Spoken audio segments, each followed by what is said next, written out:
ఇప్పుడు కళ్యాణ్ గారికి ఏదైనా కోపం వస్తే పెద్దన్న అన్నాను కదా, పెద్దన్న తిడతాడు, పడతాము, ఏముంది. వాళ్ళ హర్ట్ అయ్యారు కళ్యాణ్ గారు, హర్ట్ అవుతూ మమ్మల్ని తిట్టే అధికారం వరకు ఉంది కదా, అట్లా ఆలోచిద్దాం.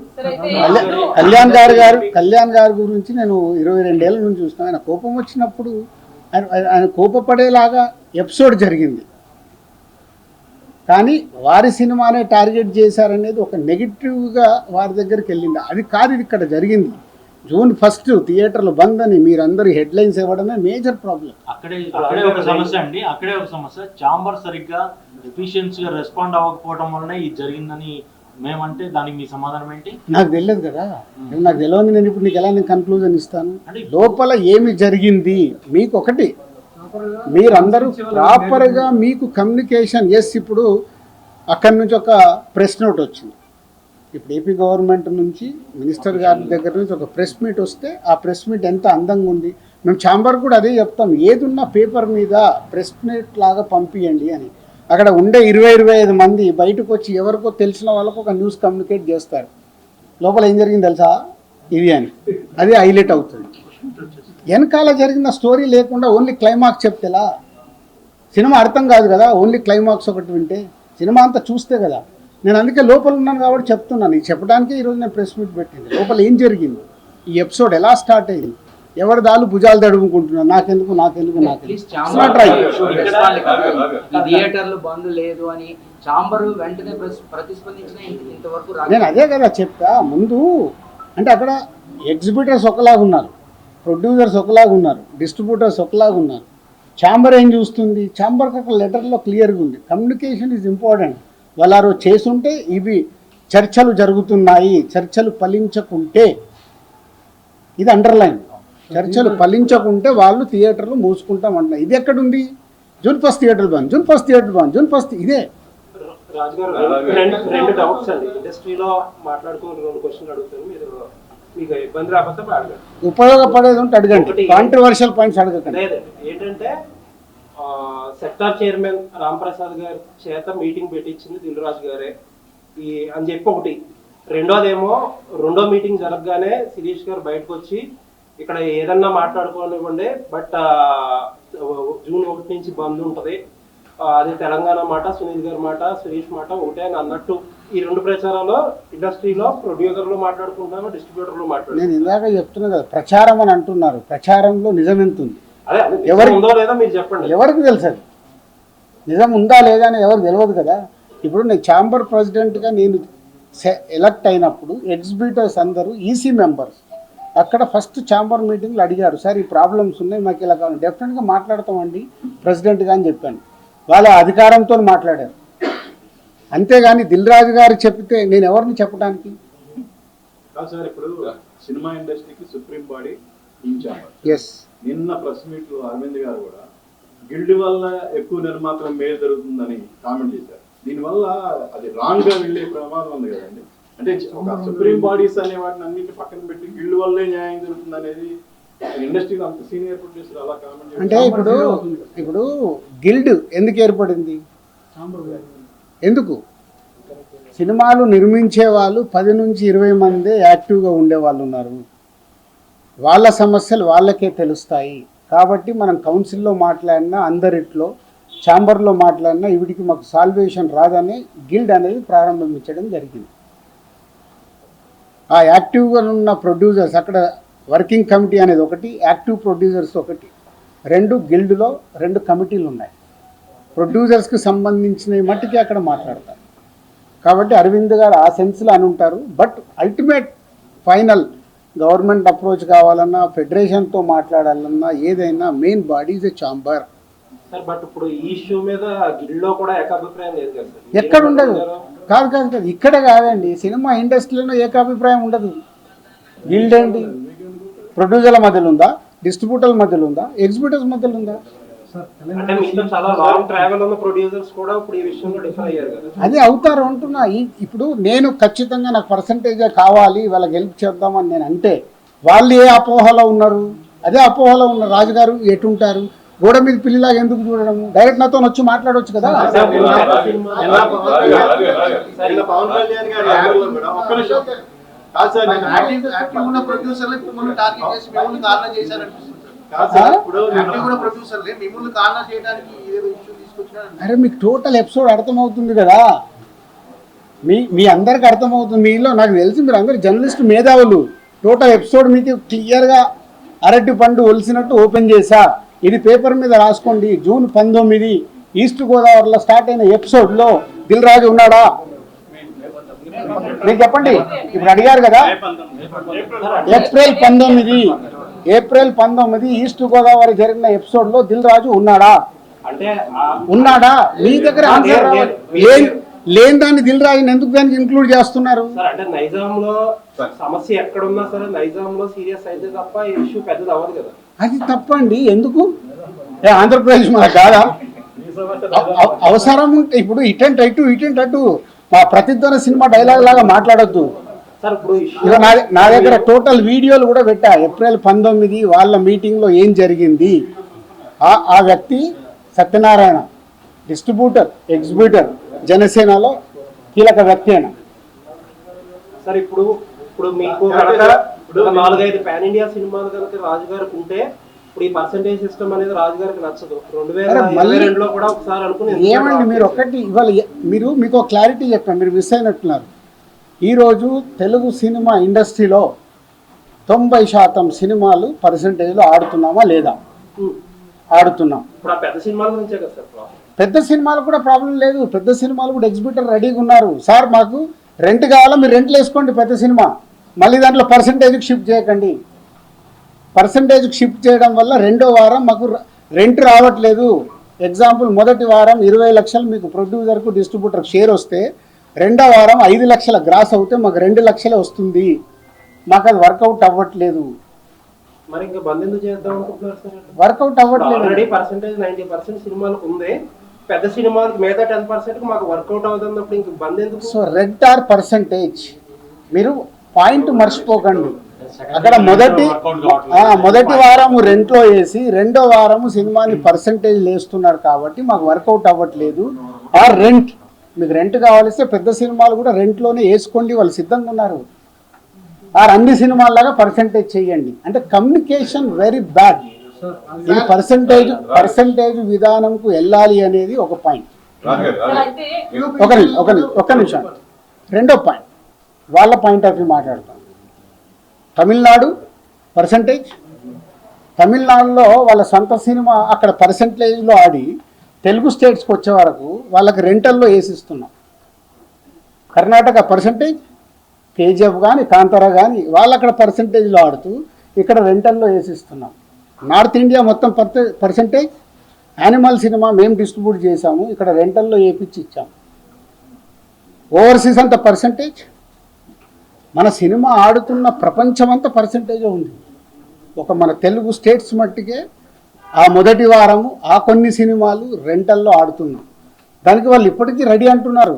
దాన్ని ప్రొడ్యూసర్స్ వాళ్ళు మాట్లాడుకొని సాల్వ్ చేస్తే సొల్యూషన్ వచ్చేసినట్టే. పర్సంటేజ్లో కావాల్సి పర్సంటేజ్లో వేసుకోండి మీ సినిమా రిలీజ్ కంటే ముందు. లేదు మీరు రెంటల్, మీకు రెవెన్యూ ఎక్కువ కావాలి, రెండో వారం కూడా మాకు రెంటల్లోనే ఆడండి అనేదే వాళ్ళ రిక్వెస్ట్. దీన్ని భూతత్వంలో ఎలా చూపిస్తున్నారు మీకు అర్థమైనా? మీరు అడిగిన క్వశ్చన్ క్లారిటీగా రేపు రాయండి. మీరు దీన్ని భూతత్వంలో ఎలా చూపిస్తున్నారు?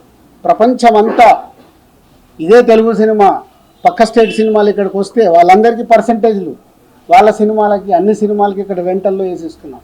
సార్ అంటే నైజాంలో ఇప్పుడు మీకు అదర్ సైడ్ ఇంకొక పెద్ద కంపెనీ వచ్చింది. ఆ కంపెనీ వచ్చినా సరే రాజుగారే కావాలి, మాకు రాజుగారే ఇంపార్టెంట్ అనుకున్న కంపెనీలు కూడా దీన్ని వ్యతిరేకిస్తున్నాయి కదా, దాన్నే ఉంటాం. వ్యతిరేకం నేను మాట్లాడలే. ఇంకా ఇప్పుడు నాగవంశీ ఉన్నాడు, వేరే వాళ్ళు ఎందుకు? Sithara we have is a very good association. నాగవంశీకి ప్రాబ్లం చెప్తే నాగవంశీ ఇప్పుడు ఏమన్నాడు, ఈ ప్రాబ్లం అయిపోగానే సార్ ఎగ్జిబ్యూటర్స్కున్న ప్రాబ్లం ఏంటి మీరు డిస్ట్రిబ్యూటర్గా ఎక్స్ప్లెయిన్ చేయండి, మనం సాల్వ్ చేద్దాం. ఈ ప్రాబ్లం అర్థమయ్యేలాగా చెప్పేవాడు కావాలి కదా. ఎంతమంది ఓపికలు ఉన్నాయి? ఇప్పుడు మీతో 40 నిమిషాలు అనుకుంటా కూర్చొని డీటెయిల్గా ఎక్స్ప్లెయిన్ చేస్తున్నా. ఎక్స్ప్లెయిన్ చేస్తే మీకు అర్థమవుతుంది. ఎందుకంటే నాకు చాలామంది మిత్రులు ఉన్నారు, నాకు ఫోన్లు చేస్తున్నారు, సార్ మీరు ఏదో ఒకటి రియాక్ట్ అవ్వండి, మీ మీదకి వస్తుంది. నా మీదకి ఎందుకండి? నేను వేరే లెవెల్కి వెళ్ళిపోయాను, నేను ఇంకా కింద లేను. నేను దిల్ రాజు డ్రీమ్స్ అని కొత్తోళ్ళతో ఎలా పనిచేయాలి, లార్విన్ ఏఐతో నేను ఇంటర్నేషనల్కి ఎలా చేయాలి, ఒక ఇంటర్నేషనల్ కంపెనీతో ఇప్పుడు టైప్ చేసాం, ఒక సినిమా చేస్తున్నాం. ఇప్పుడు ఆయన వెళ్ళాడు, నేను ఆ లెవెల్లో ఆలోచిస్తున్నాను, ఇంక ఇక్కడే ఉండదలుచుకోలేను. నెక్స్ట్ నేను వేరే లెవెల్కి వెళ్ళిపోయాను. ఏదైనా అనుకో అంటే నా thinking I want is a new.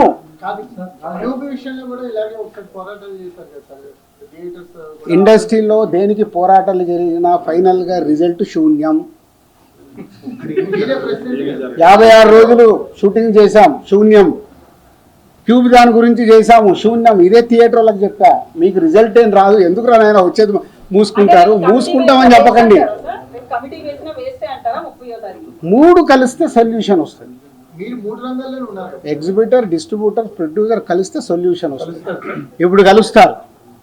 ఎందుకు? ఇప్పుడు గవర్నమెంట్స్ కూడా ఇన్వాల్వ్ అయ్యి గవర్నమెంట్స్ కూడా చెప్తాయి కాబట్టి కలుస్తారు, సొల్యూషన్ వస్తుంది. నేను లేను,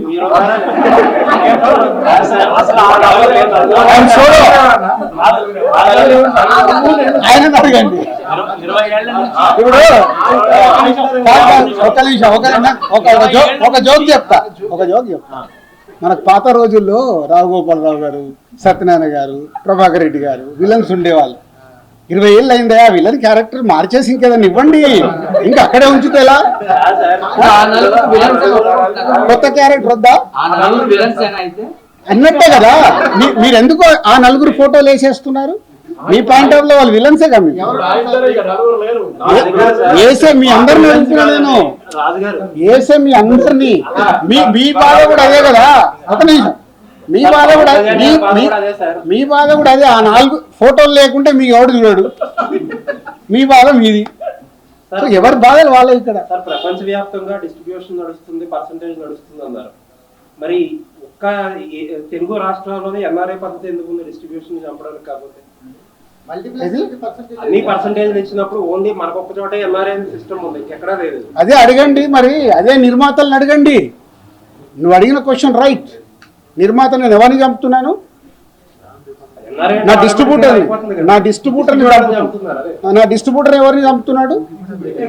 ఎగ్జిబిటర్. సో హలో, నువ్వు ఆడియన్కు నచ్చితే థియేటర్కి వస్తావు, రాకుండా నాకు వద్దని కూర్చుంటాం. మేము అలా కాదు కదా. సినిమాలు మీరు తీస్తున్నారు, ప్రజలు వచ్చి మిమ్మల్ని సినిమాలు తీయమని అడగలేదు, కానీ రిలీజ్ టయానికి వచ్చేసరికి మీరు మా టికెట్ రేట్లు పెంచండి అని చెప్పి వాళ్ళు నెత్తిన బండరాయేస్తున్నారు. అది ఎంతవరకు correct? Me cost of production ఎందుకు తగ్గించుకోరు మీరు? కరెక్ట్, అది ప్రొడ్యూసర్లను అడగండి, నన్ను కాదు. చాలా మంది ప్రొడ్యూసర్స్ అడగండి, నన్ను కాదు. నేను దాంట్లోకి రాను. అదే అందుకే నేను ఇలా ఉన్నా. అందుకే ఈ సంవత్సరం ఎన్ని సినిమాలు నేను తీస్తున్నా, బయట ఎన్ని సినిమాలు జరుగుతున్నాయి, తేడా అక్కడే కదా. ఆయన చాలా సేపటి నుంచి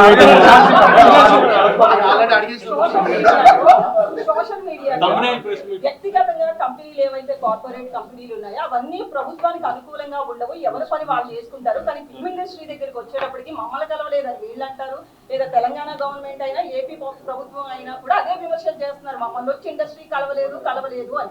దీని మీద మీ స్పందన ఏంటంటే? అస్సలు నువ్వు ఇలాంటి కాంట్రవర్షియల్ అడగద్దని ముందే చెప్పా. ప్రభుత్వాలు మాకు పెద్దన్న లాంటి, మా అన్న తిట్టినా మేము పోయి మాట్లాడుకోవాలి.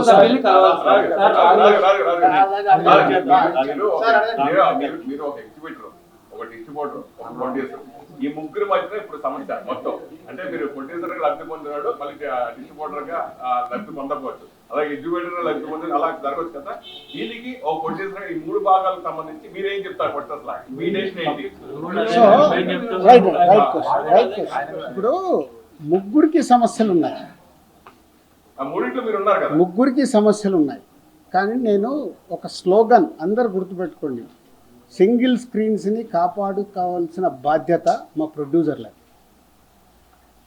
సింగిల్ స్క్రీన్స్ ఉంటేనే మన దగ్గర ఆ సినిమాకి, అంటే మామూలు ప్రేక్షకుడికి కూడా థియేటర్కి వెళ్ళి సినిమా చూడడం అలవాటు. ఈరోజు మన ఇండియా మొత్తంలో percentage wise VR is number 1. థియేటర్కి వెళ్ళి సినిమా చూసే ఆడియన్స్ ఇప్పటికీ మన దగ్గర ఉన్నారు. అబ్రాడ్కి వెళ్ళినా మనోళ్ళే, యుఎస్కి వెళ్ళినా మనోళ్ళే. సినిమా అంటే మనకు ఒక ఎంటర్టైన్మెంట్, ఆ పిచ్చి. కాబట్టి ఆ థియేటర్లను కాపాడాలి. ఇప్పుడు ఆ థియేటర్లు ఏమైనాయి, వాళ్ళు మూసుకునే కంటే దేనికో రెంట్కి ఇస్తే 10-15 లక్షలు వస్తుందని షిఫ్ట్ అవుతున్నాయి. చాలా థియేటర్లు కనుమరుగవుతూ వస్తున్నాయి. ఇది మా అందరికీ తెలుసు నిర్మాతలకి. కానీ మా సినిమా రిలీజ్కి వచ్చేటప్పుడు మా స్వలాభం, నాకేమొస్తుంది, నా డిస్ట్రిబ్యూటర్ దగ్గరికి వెళ్ళి ఎంత లాక్కోవాలి, నా డిస్ట్రిబ్యూటర్ వెళ్ళి నా ఎగ్జిబిటర్ దగ్గరికి వెళ్ళి ఎంత లాక్కోవాలనే మైండ్ సెట్తోనే ఉన్నాం. కానీ లేదు, ఇది అందరికీ సంబంధించింది, దీన్ని జాగ్రత్తగా కాపాడదామనే ఆలోచన ఎవరిలో లేదు. మెయిన్ ఏంటంటే మీరు నిజంగా మిగతా డిస్ట్రిబ్యూటర్తో నేను పోల్చడం కాదు, కానీ ఎస్పెషల్లీ నైజాంలో మీకు దాదాపుగా మీకు పర్సనల్గా 30 థియేటర్లు ఉన్నా కానీ దాదాపు 250 థియేటర్లు మీరే అంటే శిరీష్ గారి ఆధ్వర్యంలోనే జరుగుతాయి అవి మెయింటెనెన్స్. నిజంగా శిరీష్ గారు లేకపోతే ఈ రోజు చాలా నైజాంలో చాలా థియేటర్లు కళ్యాణ మండపాలుగా మారిపోయే అవకాశం ఎక్కువ ఉంది. అది చాలా ఇప్పుడు 50 థియేటర్లు సిద్ధంగా ఉన్నాయి. ఇప్పుడు నీ క్వశ్చన్కే చెప్తున్నా, 50 థియేటర్లు మేము మార్చేసుకుంటామంటేనే వాళ్ళని ఆపుతూ వస్తున్నాం. ఆగండి, ఏదో ఒక సొల్యూషన్ తీసుకొస్తామని. మీరు ఇది అండర్లైన్ చేసుకోండి. మీకు తెలియని డెప్త్ కావాలిస్తే డెప్త్గా వెళ్ళటానికి ట్రై చేయండి. నాకు దీని మీద అవగాహన దీని మీద ఏంటంటే ఫస్ట్ వీక్ సపోజ్ శ్రీరాముడు థియేటర్ తీసుకున్నాం, దానికి 4 లక్షలు రెంట్. కానీ ఆ ఫస్ట్ వీక్ ఆ కలెక్షన్ మనం చూస్తే షోకే 1,50,000 మనకి గ్రాస్ వస్తుంది. సో ఆ పరంగా తీసుకుంటే ఫస్ట్ వీక్ టోటల్ కలెక్షన్ చేసుకుంటే మనకు 30 లక్షలు 40 లక్షలు వస్తుంది. రెంట్ పరంగా ఇచ్చి 4 లక్షలు వెళ్ళిపోతున్నాయి. దాని పర్సంటేజ్ గా మార్చుకుంటే 50-50 అంటే ప్రొడ్యూసర్కి నష్టపోతాడు, డిస్ట్రిబ్యూటర్ నష్టపోతాడు. ఫస్ట్ వీక్ ఎందుకు అలా చేస్తాడు, ఎంత పర్సంటేజ్ చేస్తాడు? అట్లా 50-50 ఎవరివ్వరమ్మా. అలా ఉంటే అది డిస్కషన్ వస్తుంది. ఆక్యుపెన్సీ మీద పర్సంటేజ్ ఉంటుంది. అప్పుడు ఆక్యుపెన్సీ మీద డిస్కషన్ వచ్చినప్పుడు ఎగ్జిబిటర్స్, ప్రొడ్యూసర్స్ ఒక దగ్గరికి రీచ్ అవుతారు. ఎందుకు ఇది మన దగ్గర అవసరం లేదు. మన స్టేట్లో నా 30 ఏళ్ళ ఎక్స్పీరియన్స్లో తిరుపతి అనే టౌన్ పర్సంటేజ్లే. 30 ఇయర్స్ అయింది నేను ఇండస్ట్రీలోకి వచ్చి. 30 ఇయర్స్ నుంచి తిరుపతి పర్సంటేజ్ ఒక సినిమాని బట్టి.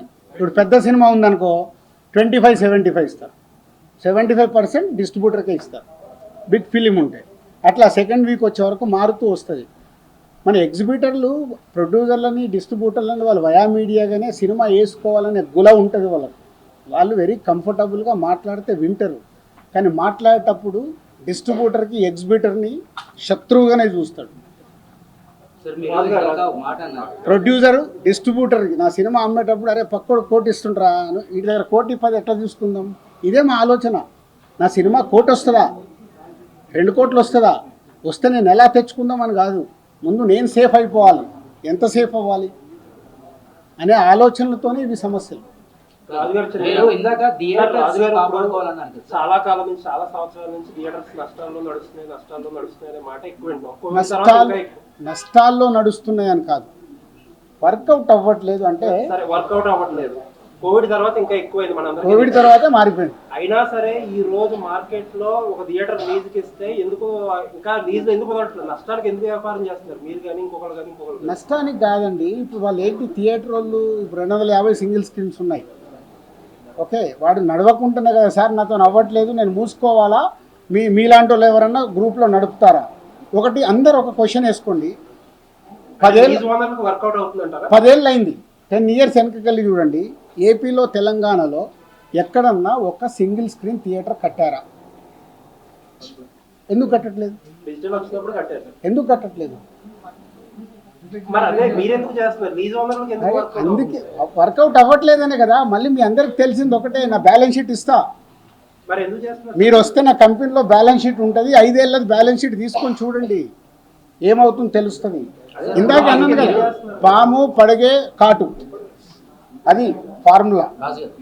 ఇప్పుడు ఉన్నవి లీజ్ చేశారు 15 ఏళ్ళు, మేము గ్రౌండ్ లీజ్ చేసి చేస్తున్నాము, మధ్యలో వదిలేయలేం కదా. మొన్న అరవింద్ గారు అన్నారు, ఏమన్నారు నిన్న అరవింద్ గారు మాట్లాడినా అన్నీ మాట్లాడుతున్నారు మీరు, నేను చూసా వీడియో. 15 థియేటర్లు ఉన్నాయి, అవి అయిపోగానే నేను వదిలేస్తున్నానని. మరి లాభం ఉంటే ఆయన ఎందుకు వదులుతాడు? ఎందుకు వదులుతాడు? మీరు అనుకున్నట్టు లాభమే ఉంటే వదిలేడు కదా. ఏషియన్ గీత నిజామాబాద్ లో డిస్ట్రిక్ట్ ఒక థియేటర్ ఉంది, అది ఎవరిది? అరవింద్ గారు పాట ఉంది. 15 థియేటర్లు లాగొకటి ట్రిపుల్. అది ఎప్పటిదో అంటున్నది, 15 ఏళ్ళు అయిపోయింది. అది ఓనర్గా వాళ్ళ ట్రిపులే. ఇప్పుడు మీరు అందరూ మళ్ళీ చెప్తున్నా, ఏ తప్పు దొరుకుతుందా, దాన్ని ఎలా హైలైట్ చేద్దామా కాదు, వి గో ప్రాక్టికల్. అసలు ఏం ప్రాబ్లం ఉంది, ఆ ప్రాబ్లంకి ఉపయోగపడతారా ట్రై చేయండి, ప్రాబ్లంని చెడగొట్టడం కాదు. నేను ఓపెన్ ఛాలెంజ్, ఓపెన్గా ఉన్నా, సినిమా ఇండస్ట్రీకి ఇది ఉపయోగపడుతుంది సార్ అంటే మీతో నడవటానికి నేను సిద్ధంగా ఉన్నా. మీలో ఎంతమంది నిజాయితీగా నడవటానికి ఉన్నారు? ఓటీటీ అనేటువంటిది దానివల్ల ఓటీటీకి తొందరగా సినిమాలు ఇచ్చేయడం వల్లే థియేటర్స్ అంతగా నడవట్లేదు అనేటువంటిది ఇది ఎవరు కాదనలేనిది. ఎంచేదంటే సినిమా రిలీజ్ అయిన 1 week లో కూడా ఓటీటీలో సినిమా అది ఒక్క రీజన్ కాదు మిస్టర్ ఫనీ, అది ఒక్క రీజన్ కాదు. అలా ఉంటే కోట ఆడకూడదు, అలా ఉంటే మ్యాడ్ ఆడకూడదు. సంక్రాంతికి వస్తున్నాము, ఆడుతూనే ఉంది, ఓటీటీలు ఆడింది, టీవీలు ఆడింది, థియేటర్లు ఆడుతుంది. ఎందుకు ఆడింది 3 ప్లేస్లలో? Reason not only 1 point, we have 5-6 points. Multiple problems ఉన్నాయి. థియేటర్కి ఆడియన్ని రాకుండా మన కలెక్షన్స్ తగ్గటానికి, ఫుట్ఫాల్ తగ్గటానికి మల్టిపుల్ ప్రాబ్లమ్స్ ఉన్నాయి. ఆ మల్టిపుల్ ప్రాబ్లమ్స్ మీద మీరు నిజంగా తెలివైన వాళ్ళు ముందుకొచ్చి మీడియా నుంచి దాని మీద పెట్టుకొని ఈ ప్రాబ్లమ్స్ ఉన్నాయి, ఫుట్ఫాల్ పెంచడానికి ఏం చేయాలనే దానికి ఒక ఉద్యమం స్టార్ట్ చేయండి. ఇంకా ఇండస్ట్రీకి మీరు అందరూ ఉపయోగపడిన వాళ్ళు అవుతారు. ఇది కాదు టికెట్ రేట్లు ఒకటైతే మంచి సినిమాలు రావట్లేదు అనేది. అదే దాని మీద ఎందుకు చాంబర్ గానే మీలాంటి చాంబర్ ఏం చేస్తుంది అబ్బా? నేను సినిమా తీస్తే చాంబర్కి ఏం సంబంధం? నా డబ్బు నాది. సినిమా మొదలు పెట్టేటప్పుడు నేను తోపు సినిమా తీస్తున్నానే మొదలు పెడతా. ఆక్యుపెన్సీ పెరిగిందంటే ప్రాబ్లమ్స్ అన్ని ఏమి ఉండవు కదా. ఆక్యుపెన్సీ పెరగాలంటే అవన్నీ జరగాలి కదా. సో మీ అందరికి ఒక రిక్వెస్ట్, నిజంగా ఇవన్నీ వదిలేద్దాం. మన ప్రేక్షకుల్ని థియేటర్కి తీసుకురావడానికి మనం అందరం కలిసి ఏం చేద్దాం? ఒక రూట్ మ్యాప్ వేయండి, నేను ముందు నిలబడతా. దానికి మల్టిపుల్ ఇష్యూస్ ఉన్నాయి. ఆ ఇష్యూస్ మీద మనం ఫైట్ చేసి మనందరం, ఎందుకంటే మీరు సినిమా వల్ల ఏళ్ళ నుంచి బతుకుతున్నారు, మేము సినిమా వల్లనే బతుకుతున్నాం కదా. దానికోసం సినిమా కోసం ఫైట్ చేద్దాం, ఇండివిజువల్ కాదు.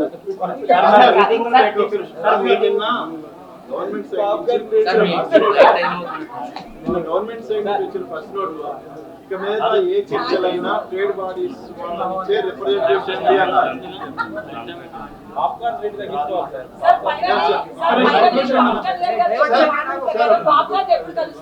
నిన్న ప్రభుత్వం సైడ్ నుంచి వచ్చిన ప్రెస్ నోట్ లో ఇక మీద ఏదైనా ట్రేడ్ బాడీస్ నుంచే రిప్రజెంటేటివ్ రండి అన్నారు, ఇండివిజువల్స్ వద్దు అన్నారు. బట్ నిన్న అరవింద్ గారు ఇచ్చిన స్టేట్మెంట్ ప్రకారం చూస్తే గిల్డ్ ని హైలైట్ చేయబోయారు ఆయన. సో అది ఎంతవరకు కరెక్ట్? గిల్డ్ కూడా ట్రేడ్ బాడీ, ప్రొడ్యూసర్స్ గిల్డ్, అది ట్రేడ్ బాడీ. అంటే ఇప్పుడు అంటే మీకు ఛాంబర్కి ఉన్న పవర్స్ లేవు. గిల్డ్ అంటే నిర్మాతలు అందరం మేము కలిపి చేసుకున్నది.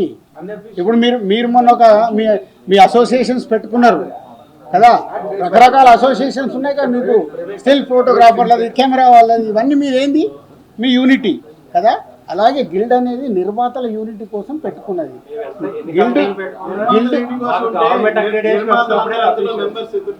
అందరు మెంబర్స్ కాదు అక్కడ. ఇప్పుడు ఒక సినిమా తీస్తారు, వెళ్ళిపోతారు, 5 ఏళ్ల తర్వాత సినిమా తీస్తారు. కాబట్టి సినిమా తీసినప్పుడు వాళ్ళు మెంబర్స్ అవుతారు. గిల్డ్ ఫార్మాట్ అది. రెగ్యులర్గా ఎంట్రీలు ఎగ్జిట్లు ఉంటాయి. వాళ్ళు సినిమా తీసేటప్పుడు మెంబర్ అయిపోయి సినిమా కంప్లీట్ చేసుకొని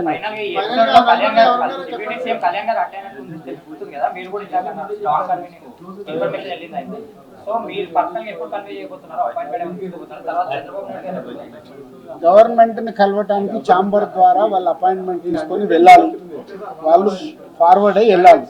ఇక్కడ తెలంగాణ గవర్నమెంట్ని కలుస్తా అంటే నేను ఆల్రెడీ ఇంతకుముందు కల్పించాను, ఎప్పుడైనా నేను రెడీ. అలాగే అక్కడికి నేను ప్రొడ్యూసర్గా, డిస్ట్రిబ్యూటర్గా, ఎగ్జిబ్యూటర్గా నేను రెడీగా ఉంటాను. ఛాంబర్ ద్వారా వెళ్ళడానికి ఇమీడియట్లీ మూవ్ చేసి వెళ్తాం, కలుస్తాం. Very good, thank you brother. June 14th, thank you.